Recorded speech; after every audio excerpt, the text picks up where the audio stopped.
ծորեն, լիարժեքորեն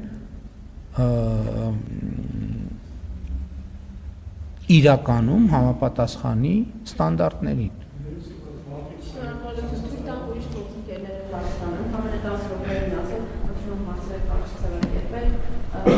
10 րոպե չի մնաց, 7 րոպե 30, 29, 20։ Ես նախապանքավանոց չեմ հասցնել իմ հարցը տամ։ Պարոն Փաշինյան, նկատելի է, երբ լրագրողներից մեկը կամ մյուս գործընկերները հարց են տալիս, դուք պարբերաբար փորձում եք իրենց կապել ինչ-որ ուժերի հետ, կարծես լրագրողները չեն կարող հարցադրումներ անել, մտահոգիչ հարցեր տալ, իրենց մտահոգող, վերջո բոլորս Հայաստանի Հանրապետության քաղաքացի ենք եւ ցանկացած հարց նաեւ բխում է մեր սրտից։ Տեսեք, նախորդ անգամ, երբ ես ձեզ հարցրի 300,000 ադրբեջանցիների վերադարձի հետ կապված, դուք բավականին զայրացաք եւ ինձ էլ որպես կարգեցիք որպես Ադրբեջանի լիազոր ներկայացուցիչ, բայց այդ հարցը հենց այնպես չէր առաջացել։ Ես հիշում եմ, երբ դուք հայտարարեցիք, որ ազգային ժողովի ամբիոնից հայտարարեցիք, որ Շուշին 90 եւ ավելի տոկոսով ադրբեջանցիներով վերաբնակեցված Շուշի քաղաքը իր այդ կարգավիճակով հայկական է, նման հարցադրում էի կարել, ես ձեզ հետագայում հարցրեցի եռաբլուրում Շուշին հայկական է թե ադրբեջանական, դուք կրկին զայրացաք, որ հայտարարեցիք, որ դուք նման բան չեք ասել, բայց կարճ ժամանակ անց դուք Արցախը ամբողջությամբ ճանաչեցիք Ադրբեջանի տարածքային ամբողջականություն։ Ավելին 21 թվականի ընտրություններից առաջ ձեր նախընտրական ծրագրի մեջ էր մտնում Շուշի եւ Հադրութի դեօկուպացիան, նաեւ խոստումներ եք տալիս արցախցիներին կարգավիճակի հետ կապված, սակայն այսօր ունենք այն փաստը, որ առհասարակ ասում եք, որ թող իրենք գտնեն այստեղ Հայաստանի Հանրապետությունում, իհարկե շատ լավ բան եք ասում, բայց առնվազն այդ հարցադրումները, որ ես անում եմ, գալիս են նաեւ նախկինի ձեր հայտարարություններից, քանի որ դուք ասել եք մի բան, արել եք բոլորովին այլ բան։ Եվ հարցը այն էր, որ ինչու եք ասում մի բան եւ անում բոլորովին այլ բան։ Դա կոմպետենտության պակասի հետևանք է, թե ուղղակի դուք ժամանակ առ ժամանակ ձեր քաղաքականությունը փոխում եք։ Եվ մի հարց էլ, պարոն Փաշինյան, դուք վերջերս Սյունիքում էկոպարեկային ծառայության ինչն էր, Սյունիքի էկոպարեկային ծառայության բացման արարողությունն էր։ Դուք ինչպես եք առհասարակ այդ կառույցը գնահատում, վերջին տարիներին դուք տեղյակ եք ինչ է կատարվել այդ կառույցի շուրջ, օրինակ Սյունիքի էկոպարեկները թմրանյութ են բերել դեպի Երևան, ինչի հետ կապված նաև քրեական վարույթներ կան հակակոռուպցիոն կոմիտեում, էկոպարեկային ծառայության պետը բռնվել է կեղծ համարանիշերով մեքենա վարելիս եւ զրկվել վարորդական իրավունքից։ Այս հարցադրումները ինչու եմ անում, քանի որ դուք էթիկայի կանոնագիրք եք մշակել եւ պետական պաշտոնյաներին ըստ էության հարիչ պահվածք չէ դա, ու այդպես էլ չդատապարտվեց էկոպարեկային ծառայության պետ Վլադիմիր Կիրակոսյանը, ավելի նա հետագայում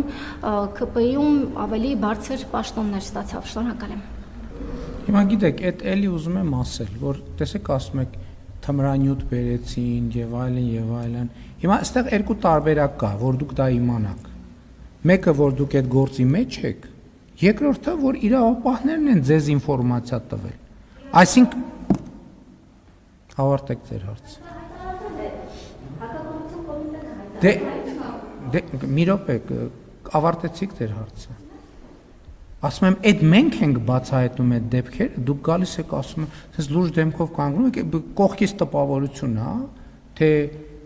դուք կամ որևէ ուրիշ մեկը բացահայտել է այդ դեպքերը, եւ հիմա դուք եկել եք ասում եք, որ բա ինչի պետությունը չի բացահայտել այդ դեպքը, որ ստիպված մենք խեղճ ու կրակ լրագրողներս գնում ենք չարչարվում ենք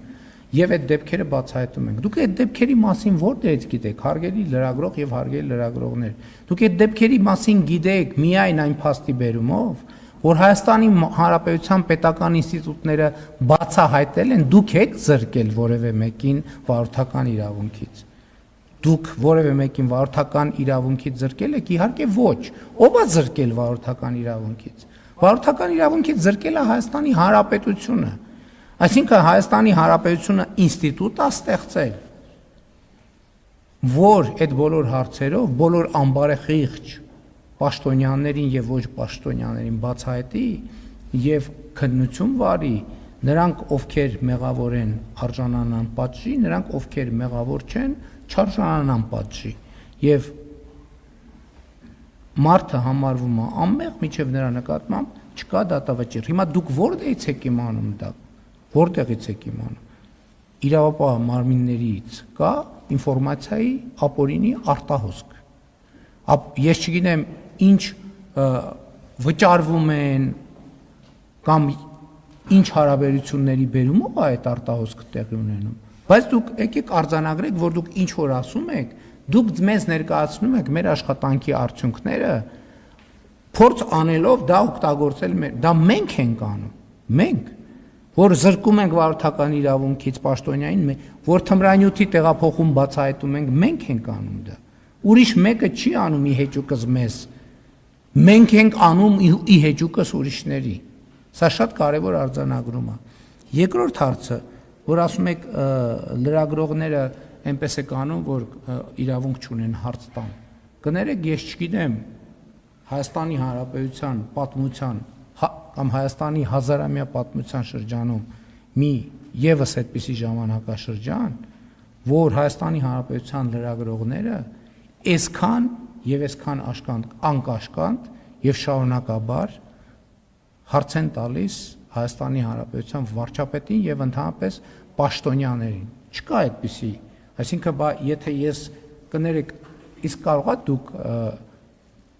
այսինքն ես եմ կազմակերպում այս բրիֆինգները, թե դուք, այսինքն ես եմ գալիս, կարող է ինչ որ ըտեղել։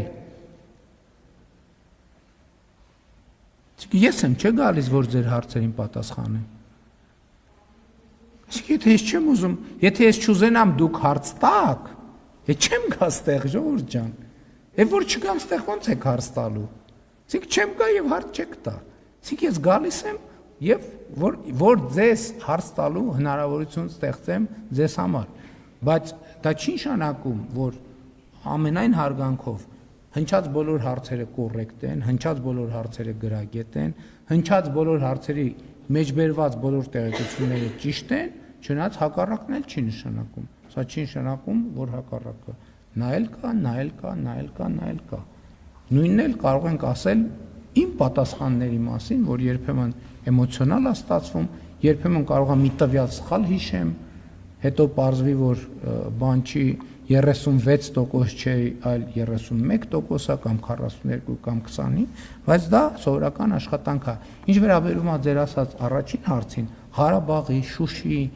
2020 թվականից ես այդ հարցերին տասնյակ անգամներով, եթե ոչ հարյուրավոր, ազգային ժողովում, ասուլիսներում, ելույթներում, ուղերձներում տասնյակ անգամներով պատասխանել եմ։ Ձեր հարցի մեջ նոր էլեմենտ չկա, որպեսզի ես նոր պատասխան տամ, եթե դուք պատասխանի կարիք ունեք, խնդրում եմ նախորդող շրջանում ուղերձներ եմ ունեցել, ելույթներ եմ, ընդ որում ժամերով ելույթներ։ Ես քննիչ հանձնաժողովում 5 ժամ ելույթ եմ ունեցել, ազգային ժողովում ժամերով ելույթ եմ ունեցել, տասնյակ եւ հարյուրավոր հարցերի եմ պատասխանել։ Նույն հարցը ունի նույն պատասխանը։ Եթե հարցի մեջ նոր էլեմենտ լինի կամ ես նոր տեղեկատվություն ունենամ կիսելու ձեզ հետ, անպայման կանեմ դա։